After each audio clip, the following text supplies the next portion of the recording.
Hoy, mga kulungon at mga gipang-ango, guni-guni kong friend. Bago tayo uwi, syempre mag-check-in.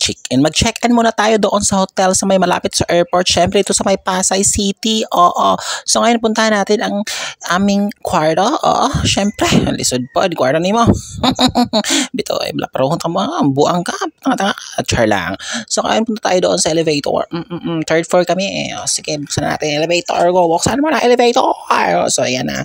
So, itutur ko kayo kung saan kami naka-check-in. Actually, mumurahin lang tong hotel. Actually, ano to eh, 1,000 plus. Pero, hindi siya mumurahin. Mahal siya dahil 1,000 plus everyday. Pero, okay lang.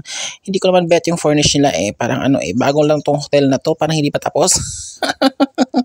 Actually, sa booking kami, nag-booking kami sa website. Kaya napamura kami. Pero kung walk-in ka, syempre dahil, ang mahal dahil. 1,000 plus dahil. So, 337 yung room namin. Ito, tandaan nyo ha.